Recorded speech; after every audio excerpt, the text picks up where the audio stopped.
하나님의 말씀 함께 보겠습니다. 시편 46편 1절에서 11절입니다. 시편 46편 1절에서 11절 말씀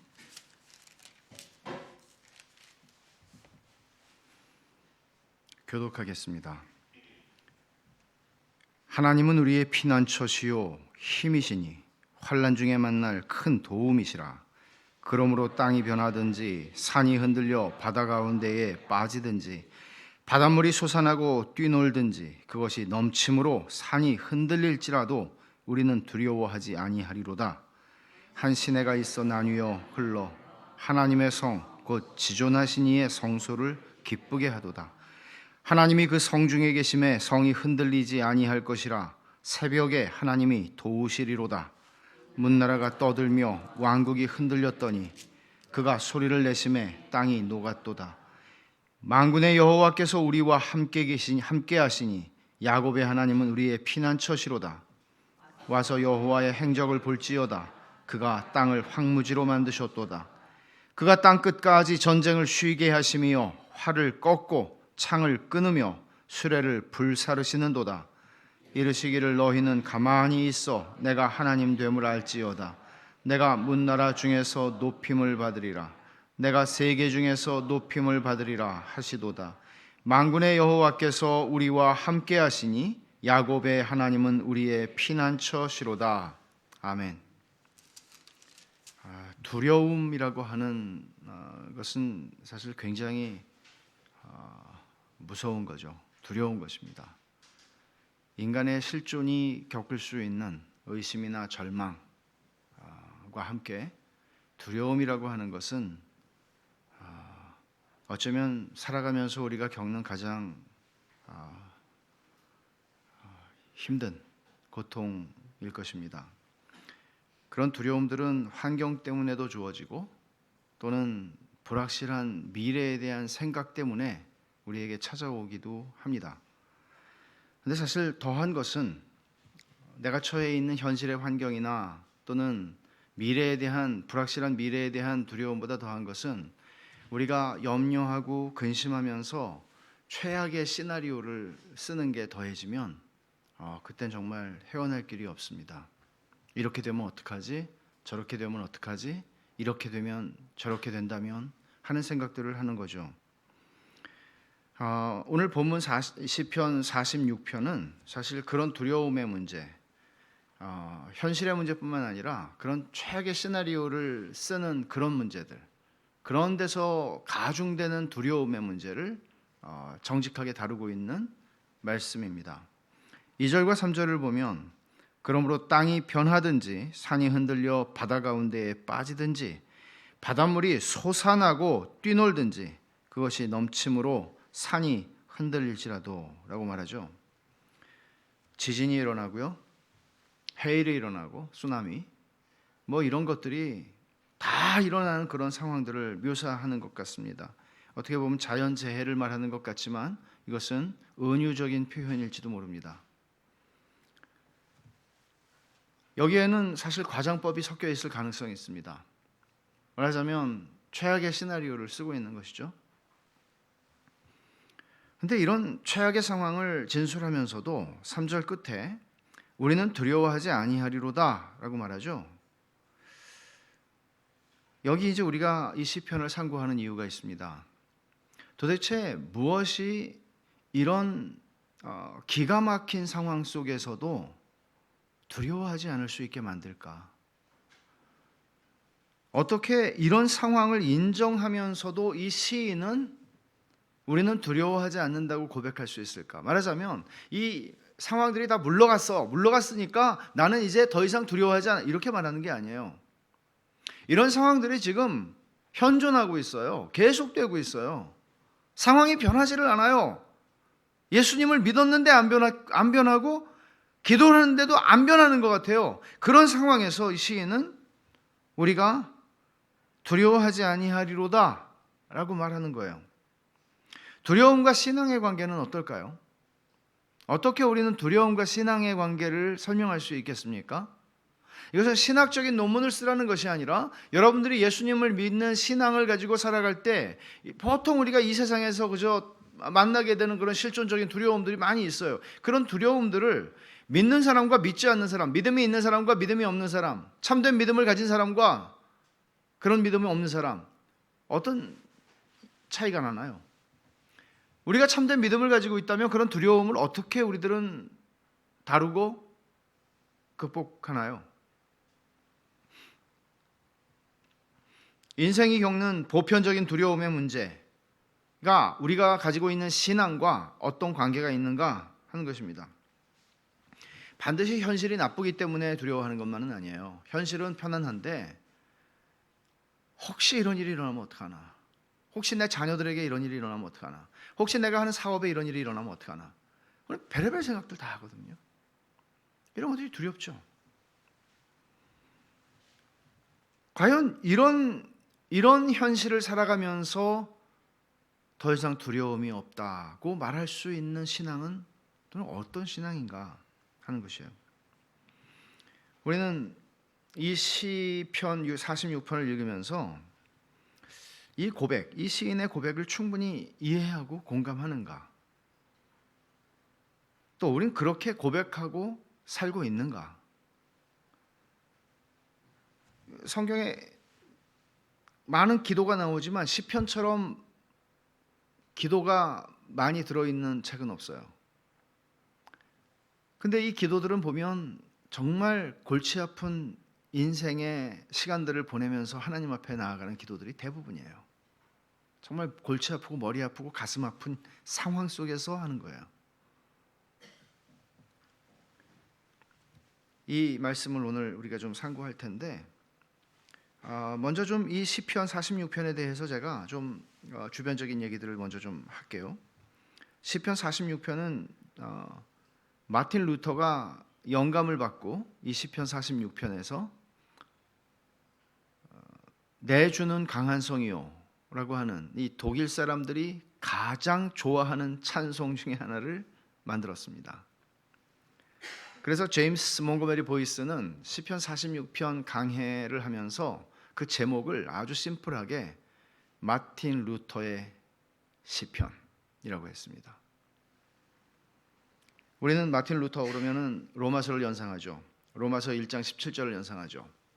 근데 사실은 마틴 루터가 종교개혁을 일으키기 전에 그는 시편 본문을 가르치던 교수였습니다. 신학 교수였습니다. 몇 년 동안 시편을 쭉 가르쳐왔고 그리고 그는 정말 시편을 사랑하는 사람이었습니다. 한 번은 종교개혁의 와중에 그 마음이 처지고 힘들자 그는 자기의 동역자인 필립 멜랑히톤에게 가서 시편 46편, 그러니까 우리도 시편 찬송을 부르잖아요. 그럼 오래된 전통이에요. 시편 46편 찬송을 내놓고 친구야 나하고 시편 46편 좀 같이 부르자. 힘드니까요. 자꾸 두려움들이 엄습하니까 그렇게 했던 적이 있다고 하죠. 결국은 이 다재다능했던 마틴 루터는 종교개혁의 와중에 늘 두려움과 싸워야 했고 자기를 죽이려고 하는 언제 어디서 누가 나타나서 자기를 죽일지 모르는 그런 상황 속에서 그리고 이 종교개혁이라고 하는 것이 자기가 일으키려고 했던 것은 아니지만 이렇게 하나님의 섭리 가운데 일어나는 것들을 보면서 이 종교개혁의 불길이 꺼지는 것은 아닐지 하는 두려움들이 그를 사로잡을 때마다 그는 이 시편 46편을 보면서 이 현실의 무시무시한 도전 속에서 하나님은 이기실 것이다 하는 그런 확신을 가지고 이 찬송을 불렀고 결국은 참 능력이 많은 사람이에요. 작사 작곡까지 해서 이 노래를 만든 것입니다. 이 시편 46편하고 관련해서 전해지는 흥미로운 이야기가 하나가 더 있는데 이거는 제가 할까 말까 하다가 사실 설교하고는 별 상관이 없는데 그냥 밴드에다가 올릴까 그러다가 그냥 하기로 했어요. 킹 제임스 성경이 17세기 초에 영국에서 만들어질 때 여러 학자들이 거기에 들어가서 만들었는데 정말 그 당대 최고 수준의 영어로 성경을 만들고 싶었습니다. 근데 그때 대단한 인물이 한 사람 살고 있었는데 그 사람은 윌리엄 셰익스피어였습니다. 그래서 윌리엄 셰익스피어를 끌어들였다는 거죠. 이 전해지는 얘기입니다. 제가 오늘 그거 찾느라고 한 15분은 걸렸어요. 진짜로 셰익스피어가 킹 제임스 성경의 학자 중에 하나로 들어갔는가? 많아요, 글들은. 근데 증거는 없어요. 근데 이제 셰익스피어가 번역을 할 때 그 시대에 살았어요. 그 번역하던 5, 6년 사이에 있었어요. 근데 자기가 46살이 되는 날, 생일날 딱 46편을 작업을 하게 됐어요. 그래가지고 이 글의 천재가 영어로 킹 제임스 성경에서 보면 시편 46편의 첫 번째 단어부터 세가지고 46번째 단어, 그리고 거꾸로 뒤에서부터 46번째 단어, 거기다가 자기 서명을 새겼어요. 이렇게 하면 안 될 것 같은데 셰익스피어는 그렇게 했어요. 그러나 성경의 번역에는 아무 문제가 없는 그 46번째 단어를 제가 진짠가 그러고 찾아봤어요. 그것도 한 5분 걸렸어요. 찾아보니까 여기 3절에 중간에 그것이 넘침으로 산이 흔들릴지라도, 이 흔들릴지라도라는 단어예요. 뭐죠? shake. 그리고 뒤에 8절에 보면은 9절에 그가 땅끝까지 전쟁을 쉬게 하시며 활을 꺾고 뭐를 꺾어요? 끊어요? 창을 끊으며 뭐죠? spear, 셰익스피어. 그래서 앞에서 46번째 단어하고 뒤에서 46번째 단어하고 합쳐서 서명을 했다. 그런 이야기를 읽었어요. 이 시편 46편은 시편 150편 전체에서 대략 한 7개 정도의 시편을 학자들은 어떻게 분류를 해서 이름을 붙였나 하면 시온의 노래라고 그래요. 시온의 노래라는 것은 시온산 위에 이제 예루살렘이 있고 거기에 이제 성전이 있는데, 이 시온의 노래라는 것은 예루살렘 성, 하나님의 도성을 찬양하는 그런 시편들이에요. 오늘 이 시편도 여러분이 4절에 보시면 한 시내가 있어 나뉘어 흘러 하나님의 성 곧 지존하신 이의 성소를 기쁘게 하도다. 이걸 가리켜서 시온의 노래라고 해요. 우리가 이제 한 장 더 건너가서 48편에서도 시온의 노래를 만나게 됩니다. 48편, 76편, 84편, 87편, 122편, 132편입니다. 이 시온의 노래에서 예루살렘은 하나님이 택하시고 영원한 처소로 삼으신 곳이기 때문에 결코 이 세상이 다 뒤집어진다 해도 흔들릴 수 없는 도성, 하나님의 도성이에요. 루터는 이 시편에서 그걸 읽은 거죠. 종교개혁의 대의를 가지고 있는 참된 교회 예루살렘이죠. 그 예루살렘을 꺾을 수 있고 이길 수 있는 세력은 결코 없다 하는 것을 그는 이 시편에서 읽고 진리가 이기리로다 라고 노래를 만든 것입니다. 우리 이 시편이 이스라엘 역사에서 어떤 역사적인 상황하고 관련된 것인지는 정확히 알 수가 없습니다. 어떤 학자들은 역대하 20장에 있는 유다의 여호사밧 왕 때 암몬과 모압 연합군들이 쳐들어왔던 그 정말 막막한 그런 상황 속에서 전쟁을 치러야 했던 상황을 이 시편과 연결시키기도 하고, 또 어떤 사람들은 히스기야 왕 때 아수르의 산헤립 왕이 이 군대를 보내서 예루살렘을 포위하고 그 랍사게라고 하는 그 장수가 히브리 말로 이스라엘 사람들이 다 알아듣는 말로 하나님을 모욕하고 이스라엘 백성을 모욕했던 그 상황, 그것은 열왕기하 18장과 19장에 있는 것이죠. 그 상황이 아마 이렇게 너무 황당하고 정말 어찌할 줄을 모르는, 정말 산이 흔들리고 바닷물이 솟구치는 것 같은 그런 상황에 이 시편 46편이 그 상황이 아닐까라고 추정하지만 그렇게 단정하기는, 어떤 한 사건으로 단정하기는 쉽지 않습니다. 분명한 것은 국가적인 군사적인 환란 가운데서 쓰여졌다는 것은 분명해 보입니다. 왜냐하면 뒤에는 전쟁에 대한 얘기들이 나오거든요. 우리가 본문을 들어가기 전에 표제어에 고라 자손의 시 인도자를 따라 알라못에 맞춘 노래라고 그랬는데, 이 알라못이라고 하는 것은 소녀, 처녀, 여자들을 가리키는 말입니다. 아마 어떤 사람들은 소녀들이 탬버린을 치면서 이 시편 46편을 노래할 때 그렇게 행렬을 따라갔다 뭐 그렇게 해석하기도 하지만 아마 일반적으로는 이것은 여성들의 고음, 그러니까 소프라노 같은 소프라노에 맞춰서 부른 시가 아닐까, 그런 노래가 아닐까라고 생각을 합니다. 이 시편은 크게 두 연으로 나눠져 있어요. 1절부터 7절, 8절부터 11절이에요. 후렴이 똑같습니다. 7절, 만군의 여호와께서 우리와 함께 하시니 야곱의 하나님은 우리의 피난처시로다. 11절, 만군의 여호와께서 우리와 함께 하시니 야곱의 하나님은 우리의 피난처시로다. 이렇게 두 연으로 나눠져 있습니다. 조금 더 세부적으로 나눈다면 1절부터 3절 그리고 4절부터 7절을 나눌 수 있을 것입니다. 처음에 1절부터 7절은 시인이 겪고 있는 환난을 묘사한다면 8절 이하의 11절까지는 하나님께서 주시는 궁극적인 승리를 묘사합니다. 좀 더 나누면 1절부터 3절에서는 하나님이 계시고 그분을 신뢰하기 때문에 이 모든 환난 속에서 나는 두려워하지 않습니다 라고 말하고, 4절부터 7절에서는 내가 두려워하지 않을 수 있는 근거는 무엇인가 하면 하나님이 바로 이 성, 하나님의 도성, 거룩한 성에 계시기 때문이고 내가 여기에 머물기 때문입니다 라고 얘기하는 것이고, 그리고 8절 이하에서는 그분이 이제는 우리를 돕는 자로서가 아니라 용감한 장수로서 앞장서 나가 싸우심으로써 모든 적들을 괴멸하고 승리를, 궁극적인 승리를 얻으신다, 그리고 온 세상에서 높임을 받으신다 하는 이야기입니다. 먼저 1절부터 3절을 보면은 혼돈 그 자체라고 말할 수 있습니다. 아까 우리가 2절과 3절을 읽었죠.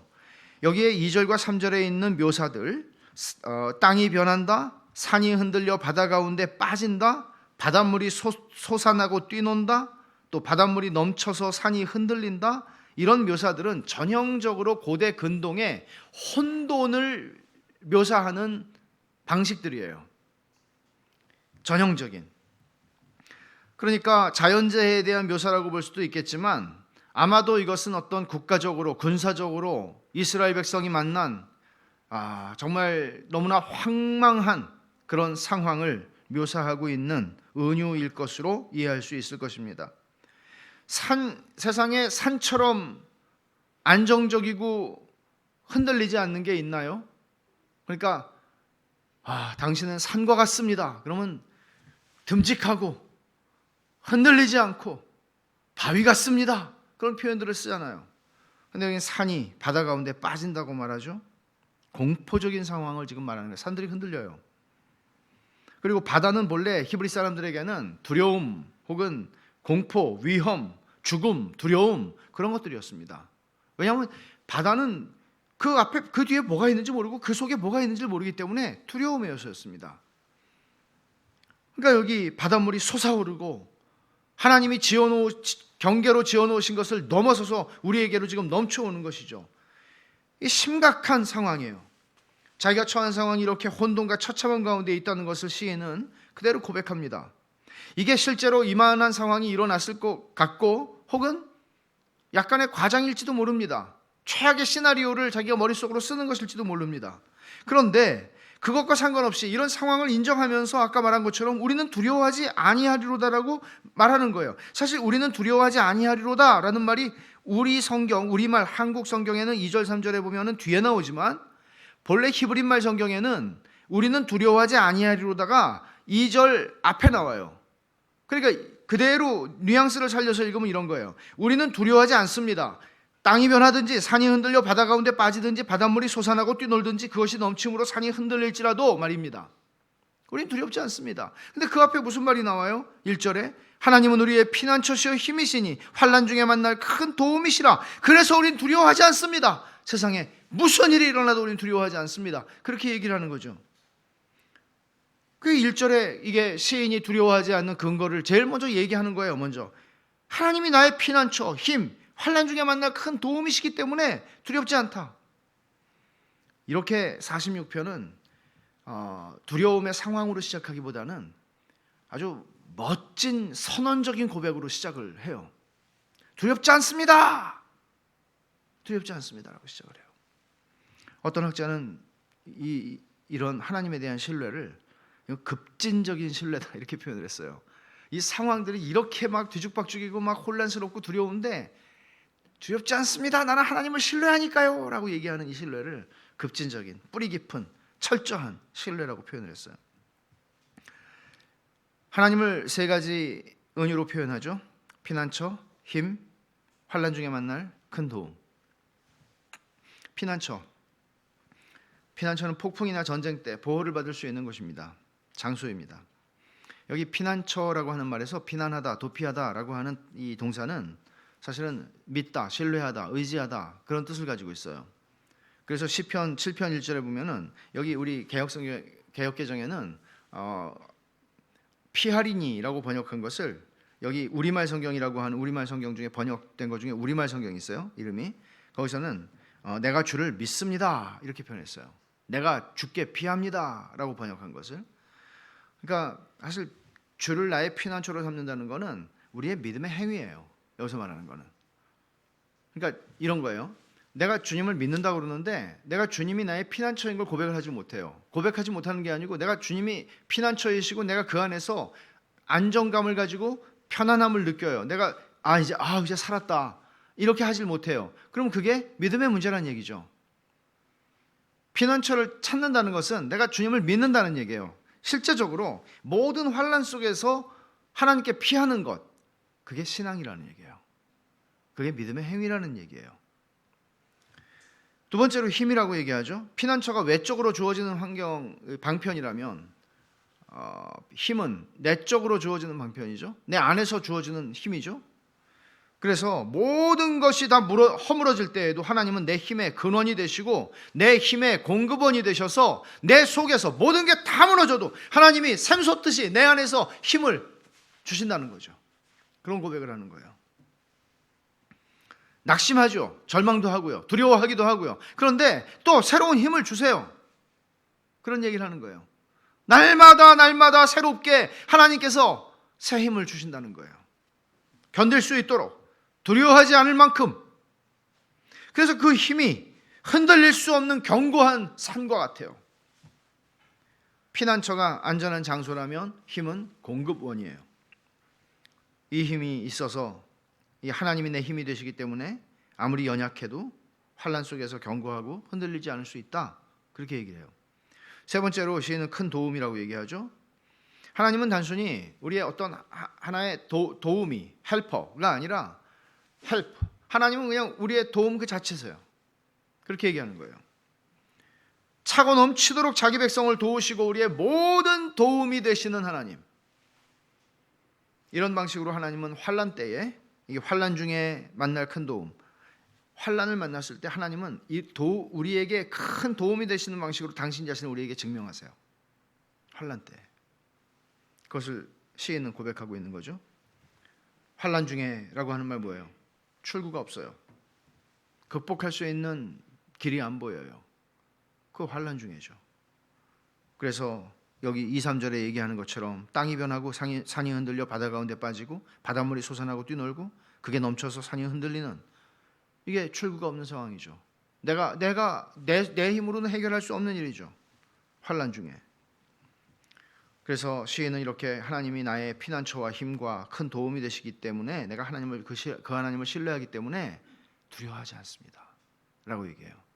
그러니까 이렇게 고백하는 것이 문제가 아니고 이런 하나님을 내가 신뢰하기 때문에, 하나님을 나의 피난처로 알기 때문에 난 두렵지 않습니다. 폭풍이 몰아쳐도. 제가 되게 좋아하는 작가가 있는데 한 7, 8년 전에 돌아가셨는데 엘리자벳 엘리엇이라고 하는 분이에요. 우리말로도 한 서너 권 번역된 책이 있는데, 이분이 20대 초반에 남편 짐 엘리엇하고 같이 에콰도르에 선교사로 갔어요. 그리고 남편하고 다른 친구들 4선교사 전부 5명의 선교사가 전부 다 30 전후한 젊은 신랑들이었습니다. 다 이제 아주 깊은, 아무도 아직 접촉이 되지 않는 아우카족이라고 하는 사람들에게 복음을 전하러 갔다가 창에 찔려서 다 5명이 죽은 시체로 발견이 됐고, 그때 엘리자벳 엘리엇의 나이는 30살이었습니다. 그리고 나서 나중에 다시 결혼을 하게 되는데 에디슨 리치라고 하는 분하고 결혼을 하는데, 이분은 또 암으로 서서히 죽어가는 것을 엘리자벳 엘리엇은 봐야 했습니다. 이런 충격에 대해서 훗날 엘리자베트 엘리엇이 이렇게 고백을 합니다. 가장 의지할 만하다고 여긴 모든 것이 다 사라져 버렸다. 산이 무너져 내리고 땅이 흔들리고 있었다. 그런 상황에서 가장 깊은 위로는 비록 모든 것이 다 흔들릴지라도 한 가지 흔들리지 않는 것이 있었으니 그분이 하나님이시라는 사실을 아는 것이었다. 그렇게 얘기합니다. 아마 시인이 느꼈던 위로, 시인이 두려워하지 않을 수 있었던 그 마음, 아마 이런 경험이었을 거라고 생각이 됩니다. 사실 그런 일들을 닥치기 전에는 우리가 어떻게 할지를 잘 모르죠. 그렇죠? 우리는 다 지금은 신실할 수 있어도 그때 우리가 이런 고백을 정말 산이 흔들릴 때, 바닷물이 솟구칠 때 내 인생 가운데 내가 그렇게 고백할 수 있는가? 4절부터 7절은 이 혼돈스러운 상황에서 도우시는 하나님 때문에 어떤 변화가 일어나는지를 보여줍니다. 굉장히 전환이 일어나요. 4절에서는 한 시내가 있어 나뉘어 흘러 하나님의 성고 지존하신 이의 성소를 기쁘게 하도다. 너무나 평안하고 마치 에덴 동산을 생각나게 하는 그런 말씀으로 이야기가 전환이 됩니다. 무섭게 솟아나고 뛰놀고 넘치던 바닷물이 여기서는 하나님의 성, 지존하신 이의 성소를 기쁘게 하는 시내로 변합니다. 똑같은 물인데 이렇게 달라요. 죽음을 삼키는 바닷물이 아니라 생명을 주는 강으로 변합니다. 이유는 하나밖에 없습니다. 이 성에 하나님이 계시기 때문입니다. 이 성에 하나님이 계시기 때문입니다. 이 성이 안전한 도성인 것은 세상이 아무리 어떻게 돼도 이 성에 하나님의 임재가 있기 때문에, 그리고 하나님의 백성들이 여기에 거하기 때문에 너희는 내 품에 거하라. 하나님의 도성에 거하는 사람들이죠. 하나님의 백성들은. 여기 하나님의 성이라고 하는 말은 사실은 지리적인 개념이라기보다는 이것은 하나님의 백성들을 가리키는 말이에요. 하나님의 백성들은 이 세상에서 이런 별의별 일이 다 일어나고 세상이 뒤집혀지고 천지개벽이 일어나도 하나님의 백성들은 안전하고 평안하다. 에덴 동산 같은 은혜를 누린다. 그런 얘기를 하는 것이죠. 이 4절에 있는 표현, 한 시내가 있어 나뉘어 흘러 하나님의 성고 지존하신 이의 성소를 기쁘게 하도다. 고대 도시들이 건설되기 위해서는 필수적으로 있어야 되는 게 뭔지 아시죠? 강입니다. 강이 있어야 합니다. 예루살렘엔 강이 없습니다. 고대 도시들이 다 강이 있는데 예루살렘에는 강이 없습니다. 있다면 그것은 시온산 위에서부터 기혼샘에서부터 흘러내려오는 뭐 개천 같은, 아니 개천보다도 더 작은 물줄기가 있었습니다. 어떻게 보면 다른 아수르나 니누에나, 아수르의 수도 니누에나 또는 바벨론이나 이런 것들과 큰 도시들과 바벨론의 수도와 비교해 본다면 너무나 초라하고 우리는 뭔가 있어 보이지 않는 거죠. 그래서 그 기혼 시내에서 흘러내리는 물로 포위를 당해도 사실은 살 수 있었어요. 그런데 이사야 선지자가 굉장히 무서운 책망을 하는 게 있어요. 이사야 한번 찾아보시겠어요? 8장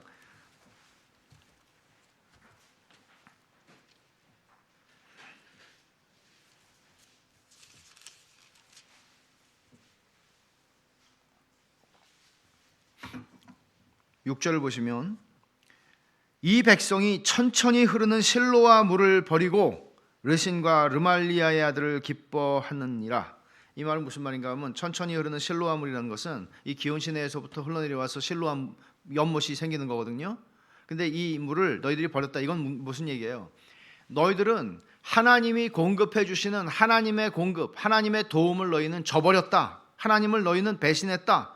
거절했다. 그런 얘기를 하는 거예요. 그래서 하나님께서 너희들이 요렇게 흐르는 이거 개천 같은 거 창피하다. 그렇게 얘기했다는 거죠. 그런데 그렇게 했기 때문에 하나님께서 어떻게 하시나 하면 7절에 그러므로 주 내가 흉용하고 창이란 큰 하수, 유브라데 강 같은 거, 그 아수르 왕과 그의 모든 위력으로 그들을 뒤덮을 것이라. 너희가 별 볼 일 없다고 생각하는 하나님의 공급, 너희가 부러워하는 그 제국의 수도에 흐르는 그 큰 강들, 그런 창이란 물이 너희들을 덮치게 만들겠다라고 말씀하시는 것이죠. 예루살렘의 형편은 사실 그런데 여기서 의도적으로 마치 강이 있는 것처럼 지금 얘기하는 거거든요. 한 시내가 있어 나뉘어 흘러 마치 막 굉장한 물줄기가 흘러가는 것처럼 얘기하는 거잖아요. 이거는 의도적으로 하나님의 성을 지금 에덴 동산에 비유하고 있는 거예요. 이거는 다 알죠. 예루살렘 사람들이. 아니 우리 강이 있어? 없지. 하나님께서 공급하시고 하나님께서 채우시고 하나님께서 책임지시고 하나님께서 보호하시는 성을 얘기하는 거죠. 그것은 단순히 물리적으로 눈에 보이는 어떤 현상들에 대해서 의지하고 그것들을 바라보는 게 아니라는 얘기입니다. 그리고 또 하나 우리가 이 본문에서 생각하게 되는 것은 뭔가 하면 에스겔이 본 성전 환상이에요. 에스겔 47장에 나오는 거죠. 그 성전의 동문에서부터 물이 흘러나오는데 처음에는 발목에, 무릎에, 그다음에 허리에, 그다음에는 헤엄칠 만한 큰 강을 이루었다. 그리고 그 물줄기가 닿는 곳마다 죽은 것들이 살아나는 역사, 생명의 역사들이 있었다 하는 거죠.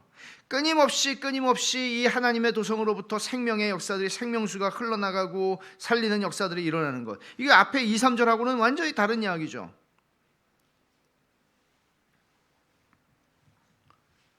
이렇게 말을 하죠. 이렇게 말을 하지만 그러나 현실은 여전히 2, 3절이에요. 이 시편의 전체적으로 현실은 2, 3절의 현실이에요. 눈앞의 현실은 변하질 않아요. 단지 지금 이 시인은 하나님께 대한 신뢰, 1절에서 말한 것처럼 하나님은 우리의 피난처시요 힘이시니 환난 중에 만날 큰 도움이시라는 하나님에 대한 신뢰. 그래서 우리는 두렵지 않다. 이 신뢰에서 어디로 가는 거예요? 소망으로 가는 거예요. 4절에 하나님의 도성, 그리고 조금 더 나가죠. 하나님의 도성을 바라보는 소망이 생겨요. 믿음은 바라는 것들의 실상이라고 그랬는데 소망이 생겨요. 그 다음에 뭐예요? 그 다음에는 확신으로 이어지는 거죠. 그 뒤에는 확신이 나와요. 5절과 6절을 한번 봅시다. 하나님이 그 성중에 계심에 성이 흔들리지 아니할 것이라. 새벽에 하나님이 도우시리로다. 문나라가 떠들며 왕국이 흔들렸더니 그가 소리를 내심에 땅이 녹았도다. 무슨 말입니까? 모든 것이 다 흔들려도 성은 흔들리지 않는다. 예루살렘, 하나님의 도성은 흔들리지 않는다. 엘리자베트 엘리엇이 말한 대로 모든 것이 다 흔들려도 흔들리지 않는 분이 계시다는 거죠. 하나님입니다. 하나님이 그 성중에 계심에 성이 흔들리지 아니할 것이라. 하나님의 임재가 열쇠입니다. 하나님의 임재가 흔들리지 아니하는 성을 보장해 줍니다. 그래서 하나님의 성은 견고합니다. 또 말합니다. 5절 하반절에 새벽에 하나님이 도우시리로다. 기가 막히게 멋진 말이죠. 해가 뜨고 어둠이 물러가는 시간, 새날이 시작되는 시간을 상징적으로 말하면서 하나님이 새날을, 완전히 다른 날을 주실 것이라고 이야기합니다. 문나라가 떠들고 왕국이 흔들렸다. 여기 문나라가 떠든다. 이거는 뭐 여러 나라들이 떠든다는 거죠.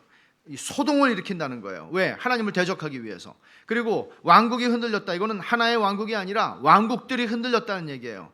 왜 이렇게 소동하고 흔들려요? 하나님을 대적하기 위해서 군대를 일으키느라고. 그런데 하나님께서 어떻게 하세요? 큰 군대를 일으키신다고 말하나요? 아니요. 6절 하반절에 그가 소리를 내심에 땅이 녹았도다. 땅이 녹았다는 말은 이게 멸망한다, 그리고 놀란다, 이제 그런 뜻들이 다 한꺼번에 있는 그런 뜻인데, 그러니까 파멸을 당하고 그들을 이기신다는 말이죠. 이 땅, 여기서 땅은 아까 성은 하나님의 백성을 상징하는 말이라고 그랬죠. 여기서 땅은 하나님을 대적하는 사람들을 얘기하는 것입니다. 녹았다, 멸망당했다는 얘기죠. 어떻게? 많은 물소리같이 우레 같은 큰 음성 한 번만 발하시면 다 물러간다는 얘기죠. 그래서 시인이 첫 번째 연의 후렴을 이렇게 씁니다. 만군의 여호와께서 우리와 함께 하시니 야곱의 하나님은 우리의 피난처시로다.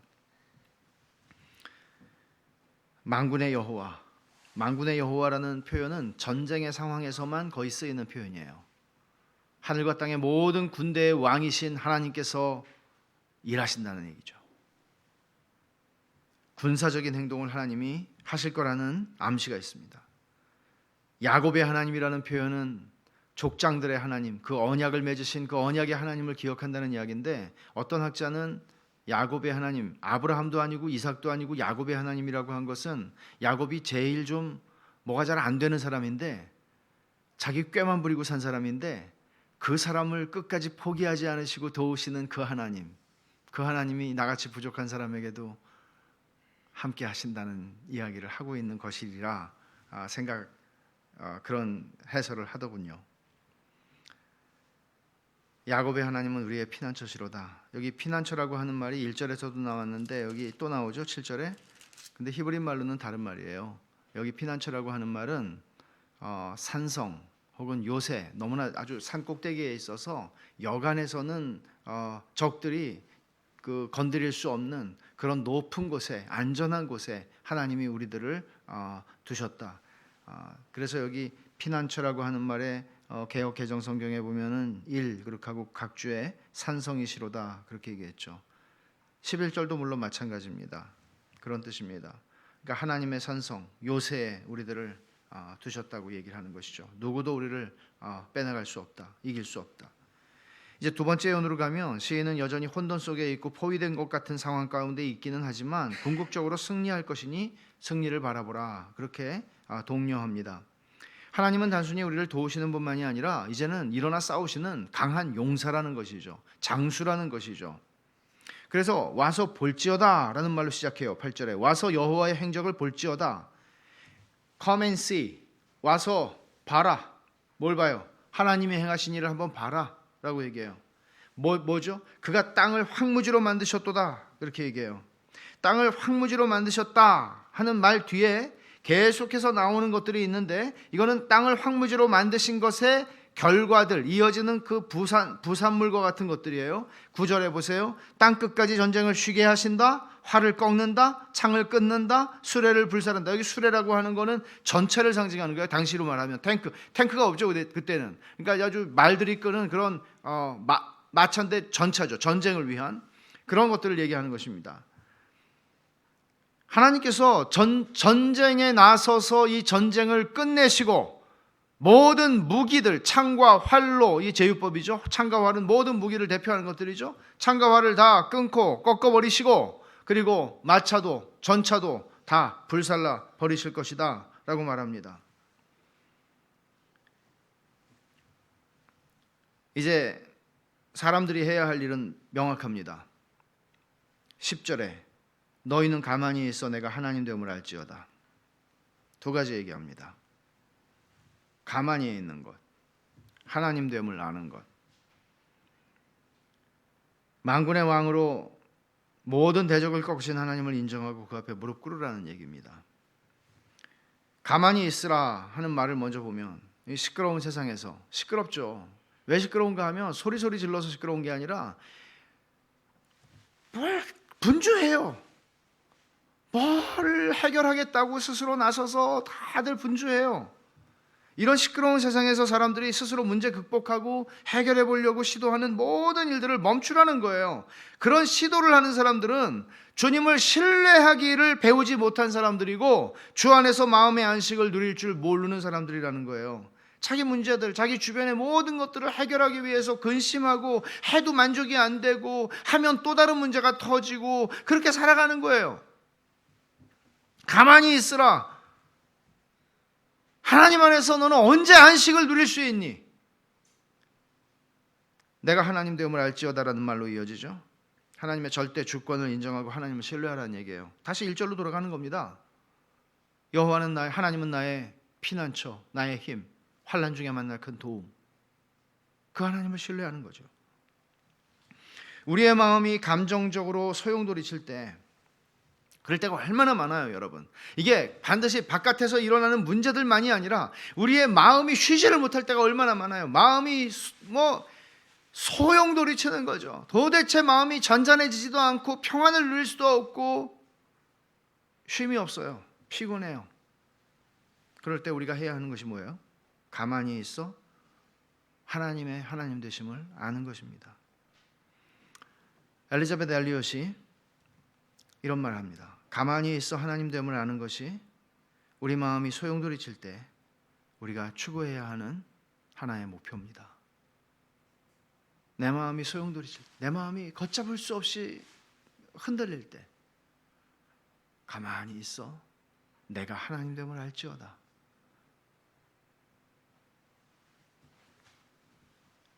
이렇게 하나님의 방법으로 하나님은 결국 문나라 중에서 높임을 받으신다고 말하고 세계 중에 높임을 받으신다고 말해요. 이게 역사의 주인이신 하나님께서 이 역사를 섭리하시는 목표예요. 하나님이 높임을 받으시는 거예요. 그때 우리는 알겠죠. 이름이 거룩히 여김을 받으시며라고 기도했던 그 기도가 응답되는 걸 우리는 보게 되겠죠. 이거구나. 하나님께서 이 역사의 긴 역사 속에서 우리의 인생을 두려움에 처하기도 하시고, 우리의 인생을 환난 가운데 처하게 하시고, 우리의 인생을 이렇게 저렇게 많은 것 속에 살게 하셨지만 결국에는 우리로 하여금 하나님을 높이 올려드리게 찬송하게 하고, 그리고 온 세계가 하나님을 찬송하게 하는 그런 하나님의 영광 받으시겠다고 하는 그 역사의 목적을 하나님이 이루신다는 거예요. 마지막으로 11절은 다시 한번 후렴구를 반복하죠. 만군의 여호와께서 우리와 함께 하시니 야곱의 하나님은 우리의 피난처시로다. 이 말이야말로 7절 11절에서 반복하는 것은 이 말이야말로 우리가 듣고 또 들어야만 하는 말씀이기 때문입니다. 반복해서 들어야 할 말씀입니다. 인생을 사는 동안 수없이 인생의 소용돌이 속에서 마음이 안식을 잃어버리고 두려움에 직면하게 될 때, 그때마다 우리가 들어야 할 말씀입니다. 이 말씀을 우리가 우리 자신에게 설교할 수 있어야 합니다. 생각해 보십시오. 우리가 인생을 살아가면서 이런 환난을 만날 때 여러분들은 어떻게 하나님의 말씀으로 위로를 얻고 어떻게 하나님의 말씀으로 갑자기 평안을 누리게 될 수 있을까요? 여기에 1절부터 3절에 있는 이 말씀을 한번 그런 복잡한 상황, 세상이 꺼져버린 것 같은 상황에서 이 1절부터 3절에 있는 말씀을 한번 읽어본다고 해보십시오. 아니, 46편 전체를 여러분들이 암송하고 그 말씀을 되뇌인다고 생각을 해보십시오.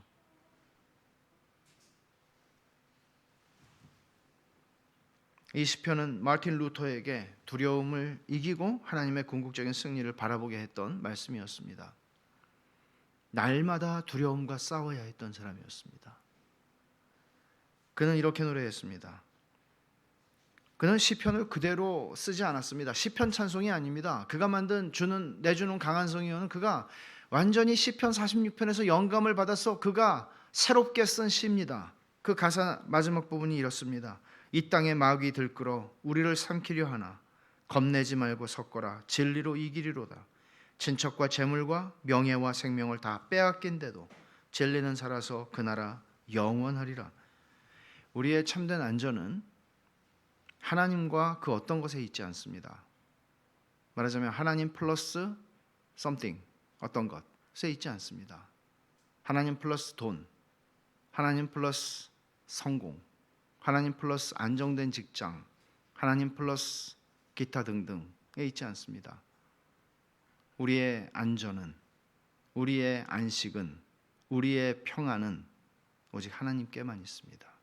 왜냐하면 그분이 우리의 피난처가 되시고요, 우리의 힘이시고요, 환난 중에 만날 큰 도움이시기 때문입니다. 이런 하나님은 세상의 모든 것, 돈도 흔들리고 성공도 흔들리고 성취도 흔들리고 직업도 흔들리고 직장도 흔들리고 가족도 흔들리고 모든 게 다 무너져도 하나님은 흔들리지 않으십니다. 하나님의 임재가 있는 그 성에 사는 백성들, 아니 그 성 자체인 백성들은 즐거이 주와 함께 거할 수 있습니다. 여러분들이 마음이 복잡해지는 모든 순간에 이 시인의 권면, 너희는 가만히 있어 내가 하나님됨을 알지어다, 이 말씀을 깊이 묵상하는 가운데 정녕 우리의 위로와 안식과 평안의 근거가 되시는 하나님을 새롭게 경험하는 그런 복된 은혜가 그 복잡하고 힘든 삶의 자리에서 경험될 수 있기를 바랍니다. 기도하겠습니다. 하나님 아버지, 감사합니다. 저희의 삶이 그렇습니다. 그 모든 삶의 자리에서 시인이 고백했던 이 고백이 저희 가슴 깊은 데서 흘러나오는 고백과 찬송이 되게 하사 나의 피난처, 힘, 큰 도움이신 하나님으로 말미암아 안식과 평안과 기쁨을 누리는 비상한 은혜들을 경험하며 살게 하옵소서. 예수님의 이름으로 기도하옵나이다. 아멘.